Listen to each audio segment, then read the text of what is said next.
and welcome everyone. My name is Audrey Shaw and I work with the Montana Rural Health Initiative. The mission of RHI is to engage partners to share ideas and expertise to support communities in improving health while stimulating a higher level of wellness across the state. Thank you all for joining us today for the first webinar in the Building Active Communities Initiative webinar series, Pedestrian and Bicycle Infrastructure 101. Our presenters today are Ben Brouwer from the Lewis and Clark County Health Department and Joe Gilpin of Alta Plus Design. I just want to go over a few technical details with everyone before Ben and Joe begin. Right now, all of the lines have been set to mute. You may press *6 to unmute your line. During our presentation today, we'll have 2 opportunities to ask questions. Remember, if you would like to ask questions over the line, to press *6 first so that we can hear you asking your question. However, if you have questions during the presentation, you don't want to forget them, you may type them into the question box and our presenters can see them and then they can answer them during our Q&A sessions. And with that, I'm going to hand the presentation over to Ben and Joe.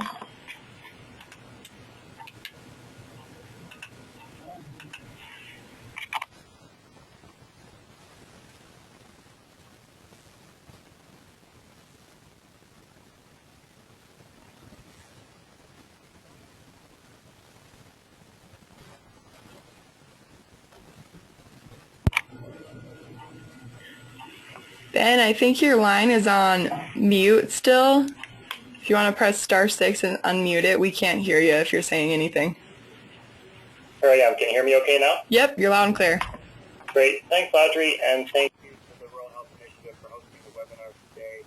Again, my name is Ben Brouwer. I'm a health educator with the Lewis and Clark City County Health Department, where my work is focused on the built environment and active transportation.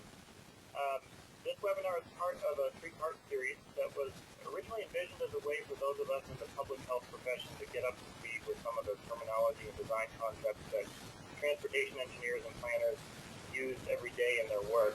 We wanted to be more familiar with these concepts so that we could participate more effectively in local transportation planning efforts as proponents of walkable, active, healthy communities.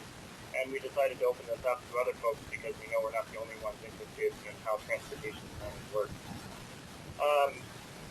This series is being offered in partnership with the Montana Nutrition and Physical Activity Program and Riverstone Health out in Yellowstone County.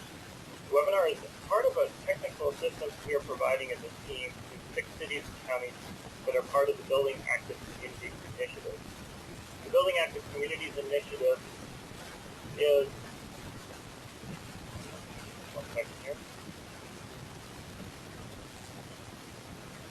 Building Active Communities Initiative is, in this webinar, supported by a community transformation grant from the Centers for Disease Control and Prevention and the Montana Department of Public Health and Services. I do need to point out that any opinions expressed in this webinar do not necessarily reflect the official views and policies of the U.S. Department of Health and Human Services or the Montana Department of Public Health and Human Services. For those of you not aware of our work, the goal of the Building Active Communities Initiative, very briefly, is to support Montana communities in adopting and implementing standards at the local level that make our cities and towns safer, more inviting places for walking, cycling, and other modes of active transportation. If you're interested in getting involved, please go ahead and contact Kathy Sakis. Her contact information is listed there on the screen to find out if your community could qualify and how you can get involved in our next year of technical assistance.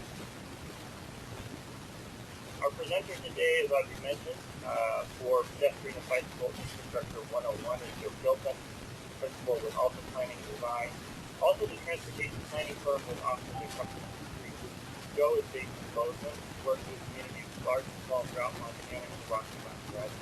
He holds degrees in civil engineering and transportation planning. We've asked Joe to outline design and safety considerations for a variety of pedestrian and bicycle facilities. He's also going to share his perspective on some of the key policy restrictions that need to be in place in order to get these things built. As Audrey mentioned, you will be able to ask questions at a couple of breaks throughout those presentations, either by unmuting your phone, by pressing *6, or by typing questions into the box. We'll get to as many of those questions in. So that's all from me. Thank you all for joining us, and Joe, I'm going to pass it over to you.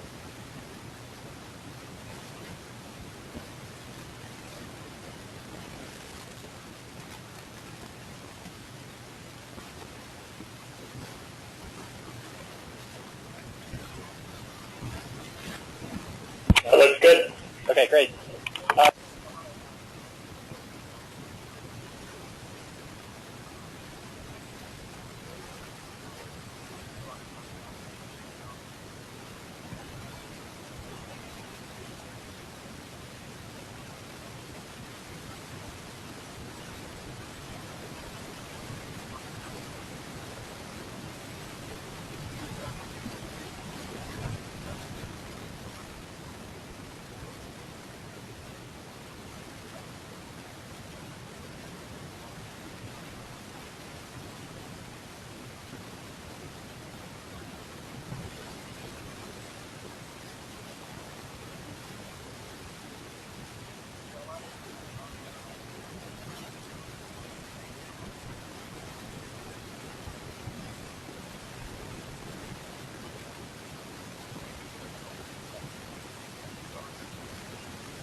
It's working. Does anyone else not see there should be a picture of a street with some family bicycling on it. I can see your screen just fine, Joe. I'm seeing somebody else's PowerPoint presentation in review mode. It says, welcome to today's webinar. Yeah, this is Audrey. That was our welcome slide for today's presentation. Joe is now the presenter and only his screen should be showing. I'm not quite sure why you're not seeing his. I will close mine out. Back in again? Can you see Joe's now? No.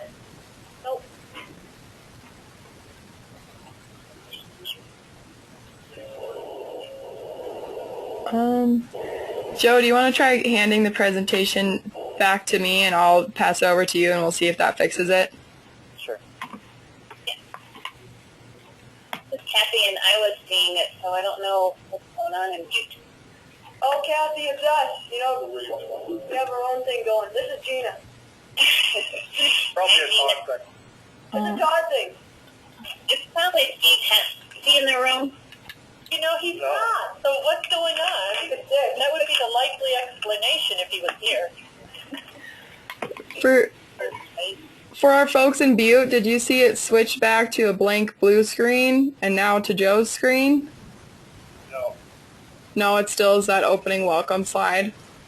Yeah. Okay. Maybe try going back in again, you guys. Yeah. Is anyone else having trouble? Is anyone else out there having trouble seeing our presentation? This is Alicia in Great Falls, and I can see it just fine. You can? Okay. Yes. This is Robert in Helena, and I can see it just fine. Lisa Missoula, I can see it just fine. That's another one. Yeah. All right. For our folks in Butte, do you guys want to try logging out and joining the session again? Will do, thanks. Yeah, you bet. Thank you. Audrey, should I just hang tight for a minute? Yeah, let's give them just a minute and we can see when they pop back on. So we'll just take a quick break, everyone. This will be our first questions and answer session. Let me know if you have any advanced questions.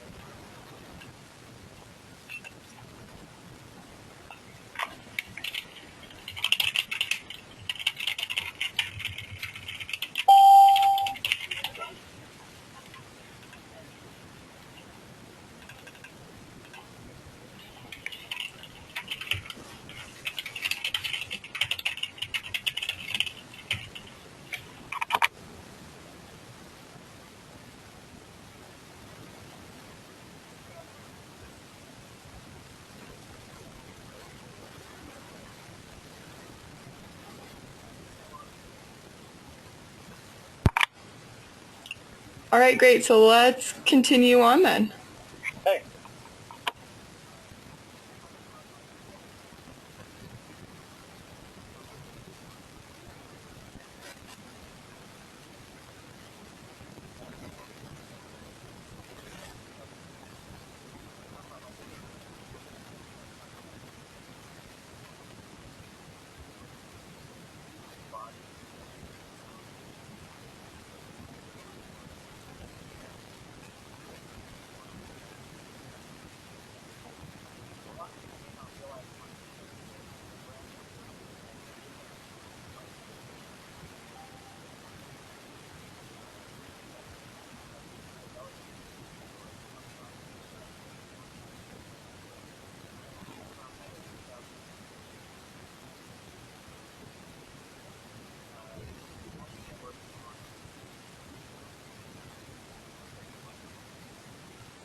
like an average American. I might even argue that we probably do a larger percentage of our recreation and other utilitarian trips.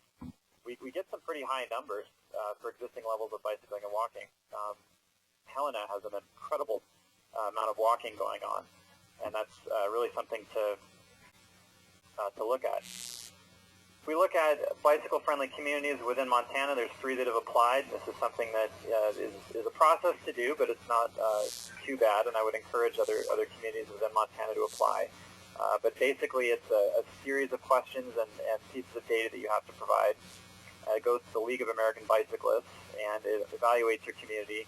And in a sense, it actually provides you with feedback on everything that you could be doing that you either are or not doing or could be doing better to make your community more bicycling friendly. And there are walk-friendly communities as a new program that was also started this year. So those are a couple of ways to basically evaluate your community. In fact, our Billings Area Bikeway and Trail Master Plan, the recommendations in that project were built around the feedback from basically trying to get silver in Billings, which is currently rated at bronze, and we use that to basically create a plan that would elevate that community to a higher level of provision and bicycle friendliness.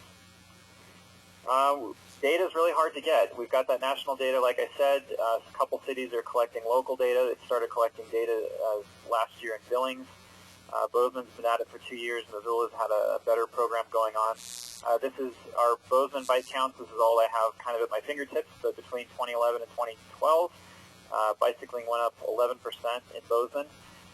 There was an article that hit the kind of blogosphere a couple of days ago that shows the new American Community Survey information, and it found that overall bicycling increased by 9% just in the year 2012 across the country. And so it's something that's really gaining a huge amount of momentum. And it's still a relatively small number, but we went from 0.5% to about 0.7% nationally. Bozeman in the year 2000 was about 4%, and since then a lot of investments been underway in infrastructure, trails, bike lanes, other kinds of things, and we're at 6.3% in 2011. I would guess that that's higher given the things that we've measured locally and new data that I haven't quite gotten into yet. So this is clearly a trend that's going very quickly. And why is this? I think that here in Montana we've got cities and towns that are ideally sized to maximize our bicycling and walking potential. Most of our cities and towns grew up around a great grid system. Things have become a little bit more disjointed sometimes as we've developed over the years. However, the core, the guts of these cities and towns are still very good. This is national data, but the average walking trip in the United States is very short. A little over a mile, and so 50% less than half a mile, but that still actually puts you within usually a fairly large amount of goods and services within Montana. Our bicycling percentage, our trips are a little longer, and you can really get a pretty far distance through our communities with that amount of distance. This is just a measurement with our 7 largest cities, and these are the largest cities. Our smaller towns, you can actually get from one end to the other in basically what an average walking or bicycling trip is. Even the biggest city that we have in Montana, Billings, is still only 7 miles from its very outer limits to the downtown. So we've got very compact communities. I believe that are kind of the cards that we have dealt right now with how our communities are at least sized, not necessarily shaped, but are the envy of a lot of cities and states that have larger communities. So in short, we've got small cities, short overall distances. We've got a great amount of high existing mode share. I always like to say Montanans are pretty tough. There was a great comment that we got out of a Safe Routes to School focus group in Billings, and it was the parents were asked whether snow and cold was going to be a detriment to walking and bicycling to school, and they said that as Montanans we expect to be outside in inclement weather. So that was kind of a very good sign of things that we've got year-round potential in the state. So recent tools that have been added. In 2012, we completed the Montana Complete Streets Toolkit. Hopefully everyone on the phone has at least seen this or has had a chance to look through it. Also earlier this year, the Active Community Resource Guide was released, and that was something we helped out with a little bit as well. But I wanted to kind of take a step back and how do You know, it's not just about putting infrastructure on the ground. I mean, that's great, and it's a critical component to getting where we need to eventually be to encourage active transportation. However, there's a lot of other things that have to be in play and functioning in order for you to get there. I mean, we can have a couple of really good, very involved and passionate staff or elected officials within our communities, but unless the full package of elements is in place, it's going to be very hard to create a climate of change. And what do I mean by that? I mean that these are all of the building blocks that help shape our communities. It's our growth. Well, I'll go through these things one by one and how they might influence that. I did want to point out that national trends, the blue line that you see, I don't know if you can see my mouse here, but this is our increase in vehicle miles traveled since 1987. I mean, this goes all the way back to the 40s and 50s when they started keeping data. And as you can see, this is a very linear trend line. And this is the trend line that traffic engineers have been using for decades to estimate and forecast travel. Now, something happened in around 2004 where that trend line started to change, and it started to flatten out a little bit more. Americans started driving less, and it actually peaked in 2008. And if you remember, in 2008, that's when gas prices got a lot more expensive, and they fluctuate a little bit, but they're basically still up there. There's a number of demographic changes at work here. First is, if you look at these different trend lines over here, here's our pre-2005. This is what we're still using in a lot of cases to forecast how big our roads need to be and what transportation projects we're going to be investing in. If you look at the 1987 to 2012 trend, it lowers a little bit. The trend since 2004 is basically flat. The trend since 2007 is a downward trend. If you look at the travel patterns of our younger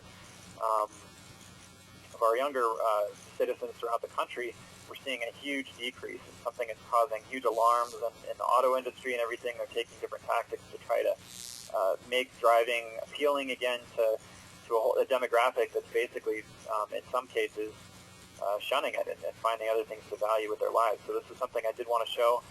Now, a lot of people say, well, Joe, that we had a big recession. We're still not out of it. What does that mean? Could the party still go back to the pre-2004 trend?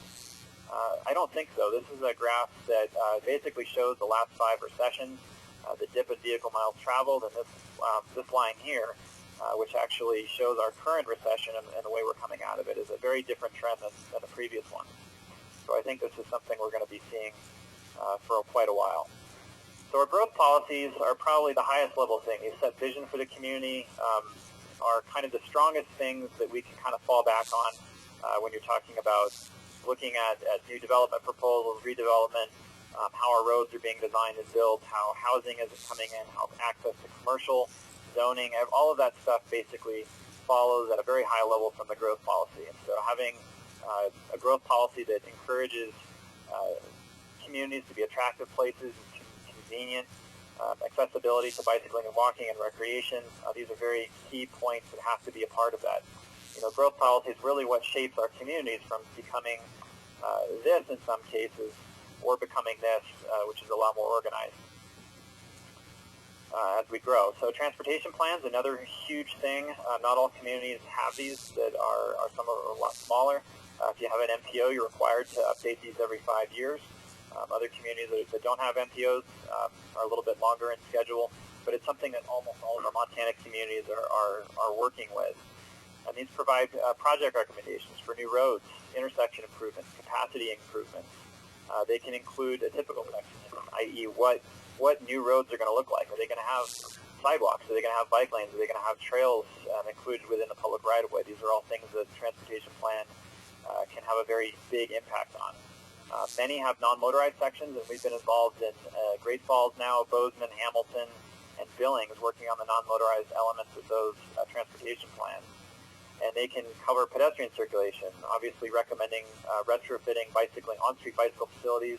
They can cover traffic calming, and they can also have some impact on design guidelines, but we'll talk a bit more about local standards here in a minute.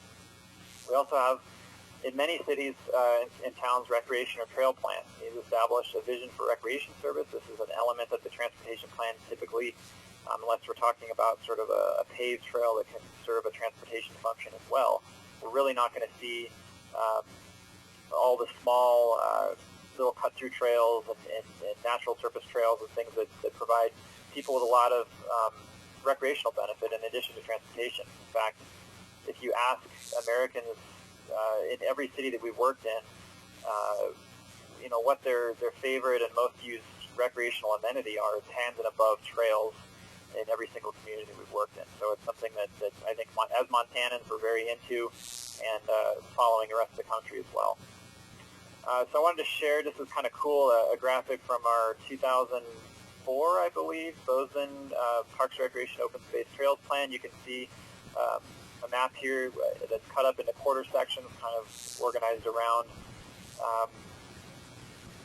these roads, and if you kind of look really closely at a few key corridors, I want you to pay attention to this corridor. Land is a regional park, was undeveloped at the time, and this corridor coming up here. This aerial photo was from about 2003. This aerial photo was from 2012. So if I kind of go back and forth, you can see how that plan definitely did have an impact on both parkland that was dedicated to the exact location of the trails and how they could be used within the community. So I thought that was kind of a cool visual to show that recreation trail plan is very effective for providing options for active and recreation. We also have our subdivision regulations. These control the standards on how our land is subdivided and developed. We talked about this in the Active Living Resource Guide. But they also can basically dictate whether a developer has to provide sidewalks, multi paths, level service parks, size and amenities, connectivity. Do they have to do things along frontages, arterial collectors, those types of things? And this ties back into the transportation plan, parks and trails plan, and also our growth policy. So it's something that definitely falls out. You need those higher level plans to be very strong in order to have key subdivision regulations. We also have design standards, and this is something that I can't emphasize heavily enough. You may have some trails in your community, for example. There's a few that I've commuted to work on or taken my son to school on that were developer-installed asphalt trails. They put about an inch of asphalt over some pretty questionable base material, and now dandelions are basically poking up. You're kind of failed as an engineer when a dandelion has defeated your trail. And having good standards and basically inspecting those standards to go through really impact what kind of infrastructure you're going to have, what kind of legacy, and ultimately how it's going to be when you have to maintain these things. In fact, always better to build it right, build it strong, and for long-term maintenance. So good design standards are very key. It also kind of dictates on how your subdivision policy, transportation plans are also going to cover, are your sidewalks going to be monolithic right next to the street attached to the curb and gutter, or are they going to be separated by a parkway or a planted strip? What kind of impact do those have? You can see, obviously these are different times of year, but you do get quite a bit of debris, all the plowing that goes on the street and pushing gravel and everything onto the sidewalk, whereas this sign would not have any problems with that. So I'm going to get into some bicycle facilities. I wanted to basically really quick talk about who bicyclists are and what's going to be attractive to them. And in the past, standard engineering practices have been to group bicyclists into three categories: advanced bicyclists, basic people that have great skills, and children. And that's changed a bit over the past years. A lot of surveying has been done, both in Portland, but it's also been validated all over the country now, and they're trying to figure out how do people see themselves right now, and what types of facilities might be appealing to those different groups.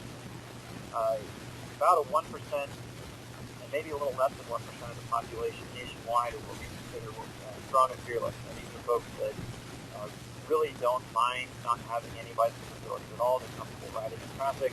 They're comfortable riding very high volume roadways, but it's a very small percent. Look at our national about what our population is smaller riding bicycles. We also have 25 about 7 bicycles, definitely feel it's a lot more comfortable. Trails, bicycles, on low long, low traveling cars. So some situations that have really definitely have a maximum about